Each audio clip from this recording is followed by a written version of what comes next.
But so, welcome to Overwatch, and welcome to Coaching the Many with Widowmaker. We're going to be doing something a little bit different to start off, because I want to just like address the elephant in the room, which is whenever you're coaching Widowmaker, there's always going to be a truth that you can't avoid, okay? There's something very honest about playing Widowmaker, and that's that if you miss, it's not going to go well. I also need to turn my volume up because I had to mute it, because doing my normal intro stuff, I want to have that turned down. There we go, and turn this to where it was before. Just hit. So, what I'm going to show off right now is I'm completely not warmed up. I haven't done any warm-up at all, but I just wanted to, have something on screen while I talk about this, because there is the honesty of Widowmaker, right? If you're missing shots, you're not going to be effective. And there is no way around that fact, right? If you cannot hit things, then you're going to struggle. Now, what this is it's pretty famous right now. It's pretty notorious for how you can sort of practice offline. I'm not really focusing on it, so don't give me too much shit, chat. But this is Ana headshot training. What you do is you pick all Ana bots, you pick a King of the Hill map, and then you just start taking headshots at the Anas. Make sure it's set to headshot only. The Anas can't hurt each other, and you can just shoot them as much as you like. And it's just a little way of warming up, a little bit of practice, getting used to sensitivity, that kind of stuff, getting used to your aim. Because you've got to be able to aim to play Widowmaker, right? A Widowmaker that can't hit a target is going to be completely useless. It's not going to actually be able to do anything. So you've got to be able to do that. Now, when coaching, it's not very useful to tell people, well, you missed that, so you fucked up, so you lost. Like, how's that helpful? Hey, we're going to know someone else. Oh my god, that's one hell of a name. C. Maka the Ghost. That's what I'm going to go with. C. Maka the Ghost, thank you so much for joining the Many. Thank you for supporting the channel. Great to have you with us. Feel free to take part in the chat, guys. The chat community is also wonderfully polite. We will get to Coaching the Many in a second. But yeah, just saying, like, aim better doesn't help. So this kind of drill, and I know that the person I'm going to be coaching today even mentioned in his email that he does this kind of drill. It's a good way of practicing offline. Oh my god, here we go. Baby, I'm back. Back, I'm baby. I'm baby back. Okay. I don't think she quite understood that one. But yeah, thank you, Deep Karikari, for being around for so long as well. Ah, wonderful. Yes, the follow animation works as well. Beautiful. Love it. So this is a good way of just doing a little bit of practice, a little bit of warm-up. You will notice with time, like, your scoped accuracy will get better. I do like Ilios, and the nice thing about this as well is you can, like, make it harder for yourself if you really want. You can sort of go up here, try doing the shots from a greater distance if you want to add some challenge. You can move around. I found that Nepal works the best for this, just because you have these nice points that you can shoot on. And yeah, it's good fun. This is a good way of doing it. After doing this, what I like to do is I like to go in quick play a little bit of Widow in quick play, or like the Brawl. Actually, she's very good at catching the flag as well, so that all works very, very nicely. Yes, the follow alert's working. That's so cool. I'm so glad that, like, Ryan sent me, like, the high-res version of that gift, so. Reset, people withdraw the subscriptions. No, it's just the auto-renew. And then you can alert the stream. It's actually really cool how that works. Yeah, that's all I wanted to show you guys with this. So what I'm going to do is I'm going to go to the default screen, and then we're going to go back to... I'm going to quit out of Overwatch because I don't need it open. And then I'm going to go to the main screen. Now, the main screen and the video, like, whoever sent this in is going to instantly recognize this. Arcathor sent it in, and bless his little cotton socks, I think he's uploaded a 720p video as a 1080p video. And I have no way of just, like, making this a bit larger. I could probably actually do it for you guys. I can't do it for myself, though, which is a little bit frustrating. Yeah, I could actually do it for myself. There we could actually do it for you guys. Can't really do it for myself. So you guys are actually going to see it a little bit bigger than I will. Which works nicely for you. There we go. That should work nicely for you guys. There, it's nice and big for you guys. It's small for me, but whatever. It happens. Whatever. The footage is quality enough. But you notice instantly off the bat, 2K rating. Okay, so we're a little bit below the average. But this guy's decided to go and play Widowmaker. Bless his little cotton socks, tilting his entire team. He actually intentionally also said in the email that he left voice chat because he didn't want to deal with all that stuff. Let's start up the video. And let's talk about Widowmaker. I mean, we're on Lijiang Tower as well. We're on King of the Hill, so our objectives sort of change a little bit as well. I also just want to quickly address, like, attacking and defending with Widowmaker. Because there's this misconception in my mind that Widowmaker should be played on defense. And people have this misconception for a simple reason, which is... Go back a little bit. To the hero select screen. There's this misconception that happens because Widowmaker is listed here under defense, and people just go like, oh, well, that surely must mean that she has to be picked defensively because she's in the defense category, so surely, right, she's a sniper, she wants people... Doesn't work in Overwatch, and the reason why it doesn't work in Overwatch is pretty simple. It's because the way that an attack works in Overwatch, the way that you frame an attack in your mind, is that the team gathers up, usually out of line of sight of the enemy team. They spend a little bit of time gathering up, coming together behind a Reinhardt, and then all push in. Usually, imagine, especially on attack, with a speed boost going in, trying to engage, and then slamming into the enemy team as fast as possible. So it doesn't give Widowmaker much initiative or time to actually get things done. Hey, Carson coming out for 2 months as well. Yes, all the resubs. Love it. Great stuff, guys. And so Widowmaker doesn't have much of opportunity. Like, if you think about how much time you have to try and shoot people, it's actually a lot shorter than, you know, if you're trying to attack, where you can take your time. The defending team can't move around as much. They have to sort of cower back in areas where they're going to be uncomfortable. And there's a few maps where this is a really good example. One of them, for example, is Temple of Anubis on the first point. Widowmaker can make the enemy team so fucking uncomfortable on an attack because he goes up onto the archway and then the rest of your team swings around from the side and suddenly you've got these threats coming from 2 directions. And on this map as well, on Lijiang, oh my god. I'm just here for ice cream and that sweet, sweet tone voice. Nice. Nice, thank you. Thank you for sticking with us as well and asking the wonderful question. Before you ask, it's Blueberry this week, of course. And what we're going to see on Lijiang Tower, and one thing I want to point out is that when we're playing King of the Hill, our objectives are slightly different, right? Because we're going to be fighting into the enemy team quite a lot, and we'd really want to be looking for opportunities to flank, to find alternative angles, and I actually really like this starting point where we're going around the side, but very quickly, the enemy team doesn't have a Lucio, so this is great for us, and that means that we have literally like ducks in a row. It's a bit unfortunate we missed that shot, but whatever. Now, this is part of the honesty of Widowmaker, is that we're going to miss shots here. Luckily, we get a really good opportunity here. This is a great chance here. Zenyatta's a very easy target to shoot. Widowmaker, no. Mercy is actually a little bit trickier. So, basically, let's talk about target priority first things first. Because there's something interesting that's going to come up, which is like, we can either shoot, right now, we have like a choice, right? We can shoot into the back of this Mercy, this Mercy. Why am I confusing here, names? We could shoot into the back of this Diva, as she's facing the other way. This, by the way, is still on previous patch. When she was facing sort of towards this way, or we could shoot the Mercy. Now, in that instance, I would say it's better to shoot the Mercy because, hey, she's that, you know, she's way more high impact, but shooting the Diva isn't necessarily a bad idea. But the thing is, shooting the Diva is like 500 times easier.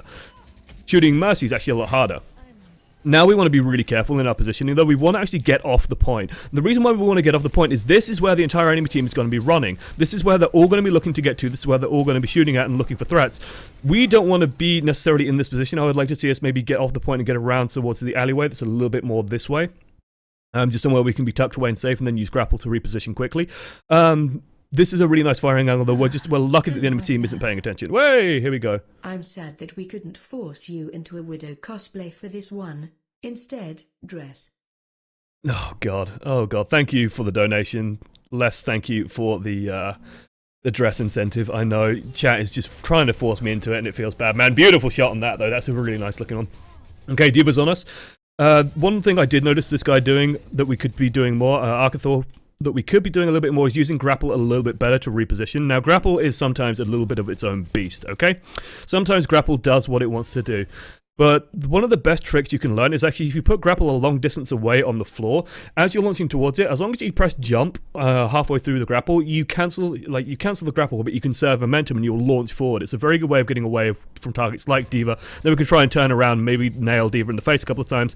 This positioning especially I don't like. Like, we are literally stood next to our Bastion, our Mercy, like all the high priority targets are literally stood right here. We want to be pulling away as far as we can. If the Diva's chasing us, honestly, that's good for our team because we have a Bastion for some reason. So, hey, I mean, it's gold level, so team comp, he's going to be all over the place.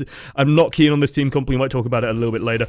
But, like, we don't want to have all our threats concentrated in one area. And with Widowmaker, because you are so effective at long range, that the enemy team wants to engage here, wants to get up close here, we want to make sure that if they want to deal with us, they have to go an extra distance or they have to take an extra step in doing so. Because now you can see that we're on the point and we're just dying. And this is where I want to address the one thing that I see people whine about constantly, and it always tilts me whenever they complain about it, which is pretty simple. It's this notion of, oh, well, Widowmaker's terrible because Widowmakers never get on the point. Widowmaker should never be, well, not never, but Widowmaker should almost never be on the point.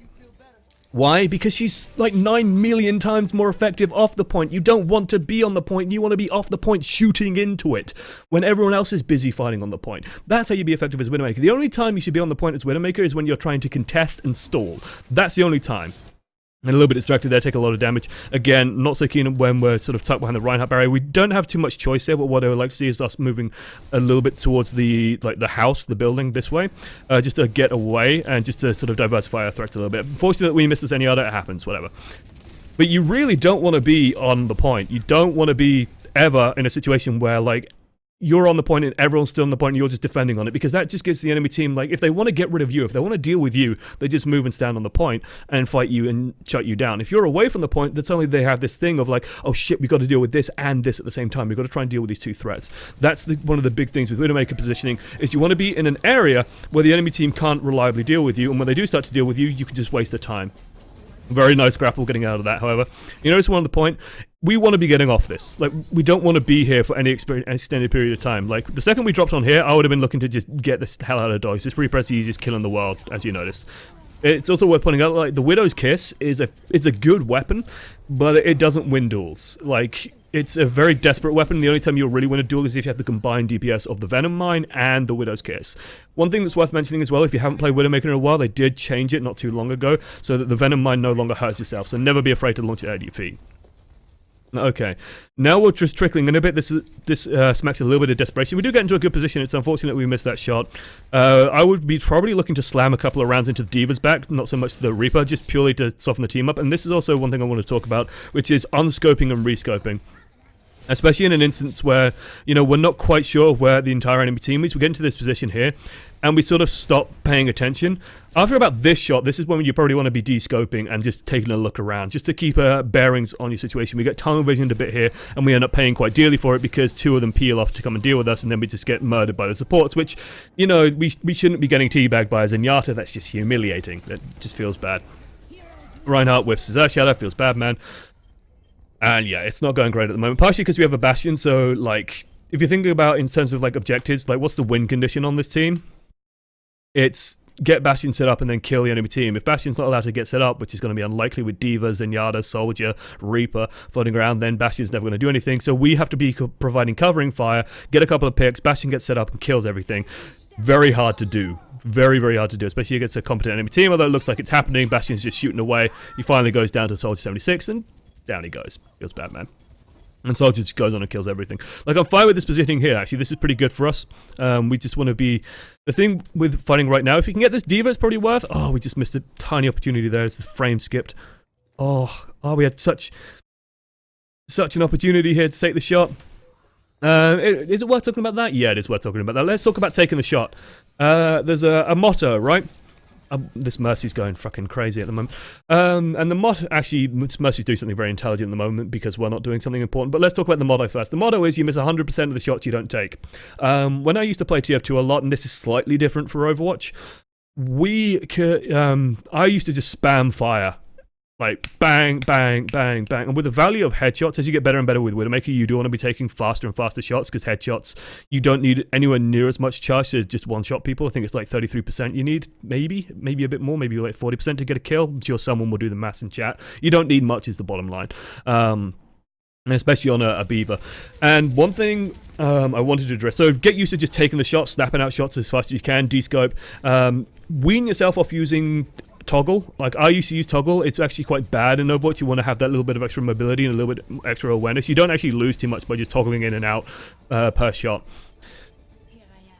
But one thing I do want to address is this guy also included in his email as this match inevitably ends. And the reason, by the way, why Mercy was running in, it's like, let's just go back here and watch this again while I just briefly bring up one final point that I wanted to address specifically towards this guy. He mentions his sensitivity in the email, which made me go, what? Which surely this isn't right. I'm back, baby. Wonderful timing. Wonderful timing.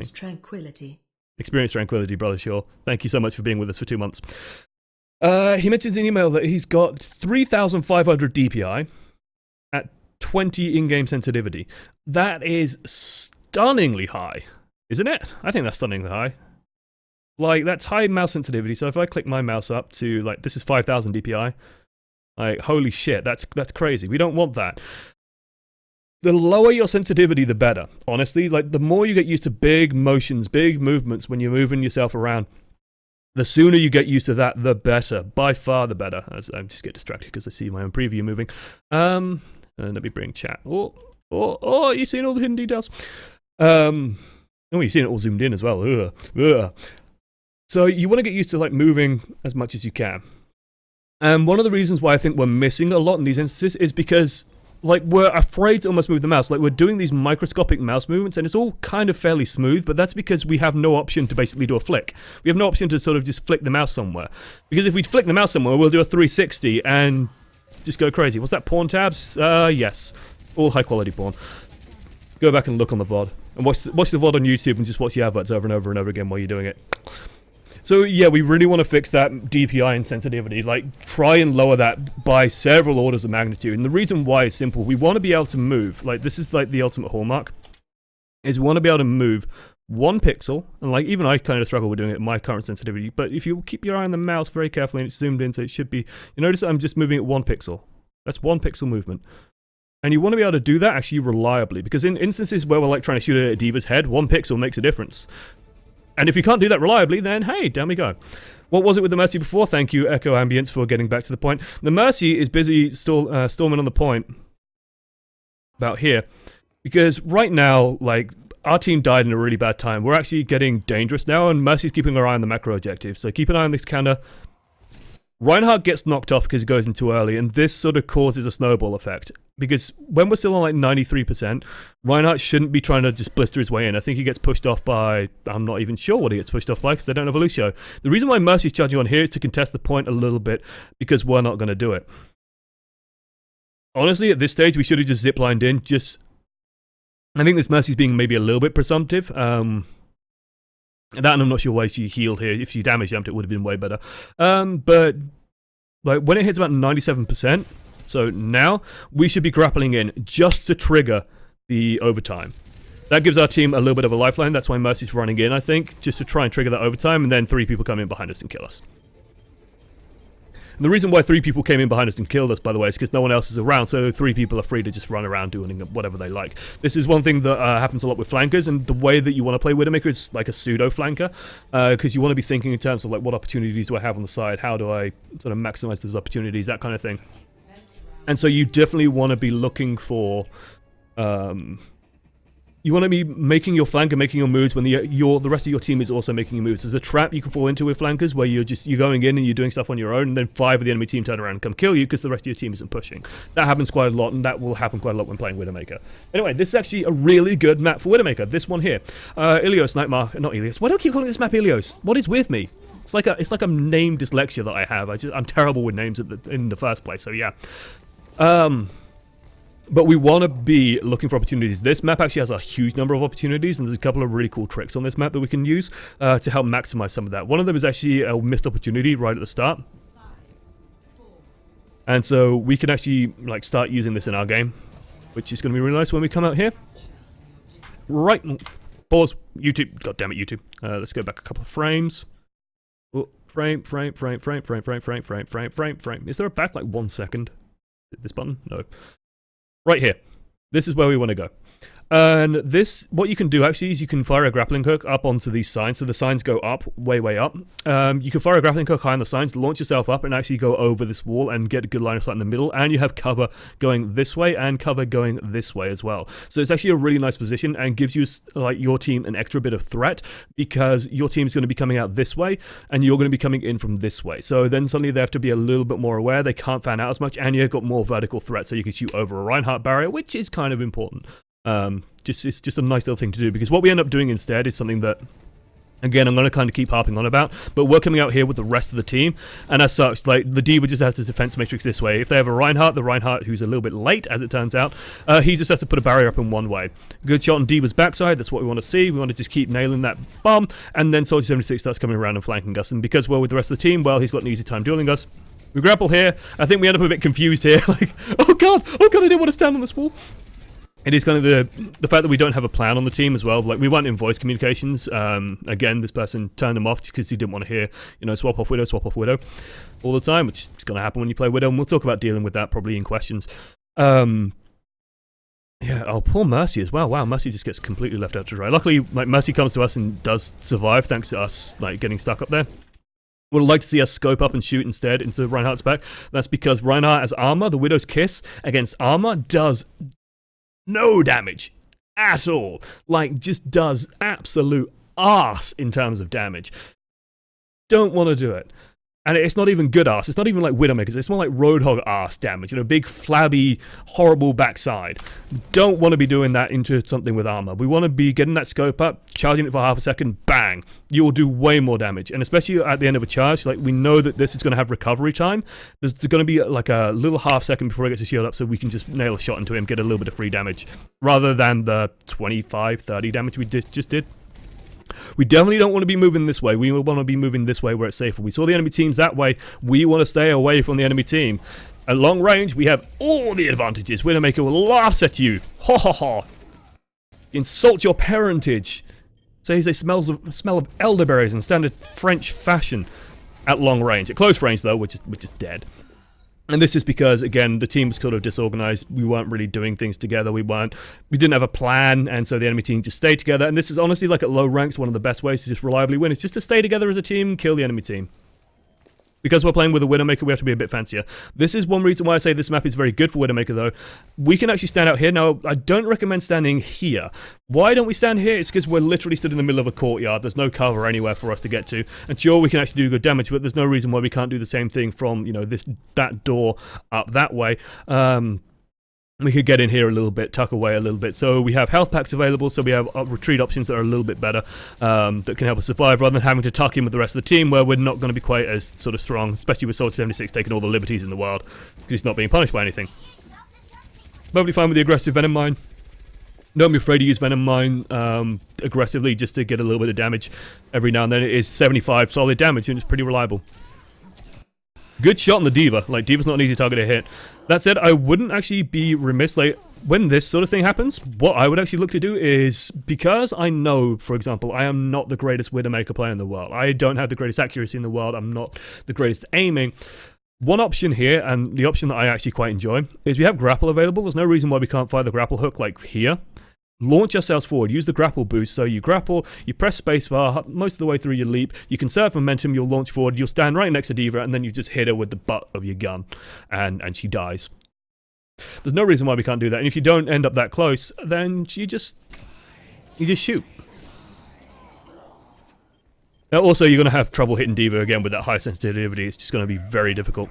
And we're going to have a very hard time doing any kind of snap shooting. Good play out of our D.Va. Managed to get the bomb with the hammer down combo. We want to try and nail this soldier, even though there's a Zenyatta available. And you notice, like, this is where I really noticed the sensitivity was literally in this motion.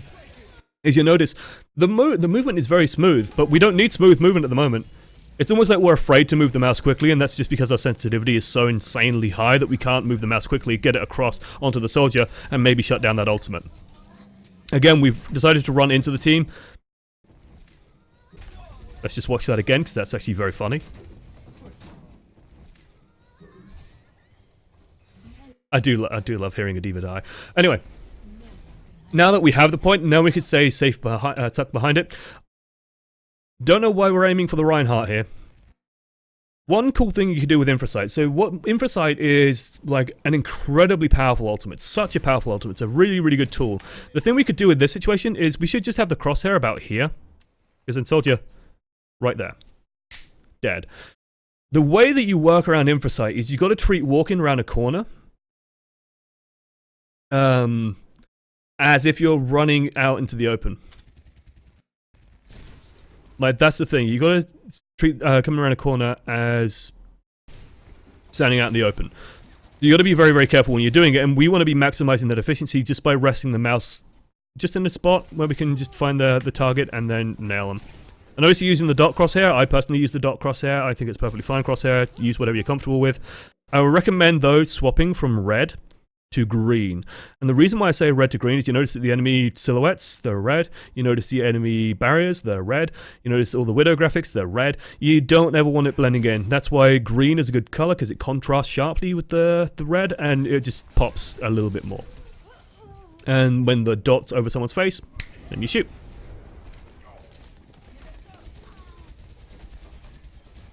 Otherwise, we just get nailed in the back like this happens as Widow. We weren't quite evading enough. And honestly, like, Mercy Spam is actually very, very good for countering Widowmaker.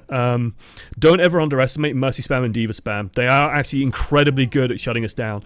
just because it's like a reliable stream of damage that has quite a large hitbox, and she can just spam it away at us, and if we try and avoid, we're just going to steadily take damage until we die. So you actually want to be very careful. When they do start focusing on us, that's when we want to be getting out of dodge, repositioning, trying to realign ourselves to become a nuisance somewhere else. Like, there's no shame in repositioning this Widowmaker. That's why we have Grappling Hook. Grappling Hook exists so that we can reposition very quickly. Again, always be prepared to do a grapple jump. In general, like, it's very rare that I let the grappling hook finish these days. Unless I really want to get onto a ledge, for example, I will very rarely just let the hook finish. I like this positioning, especially if our team starts pushing around this side. Just take it steady, or you notice again, it feels like we're timid on moving the mouse because the sensitivity is just a bit too high. We slap Zenyatta on the backside. Pwacha! You felt that. Now we want to be really careful because I want you guys to listen.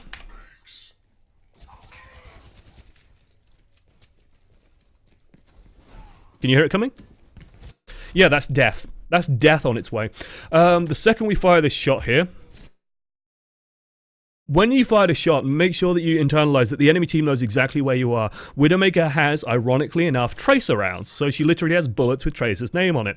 And that's bad news bears for us, because that means that this guy spotted us out, he's shooting at us, he's sprinting towards us.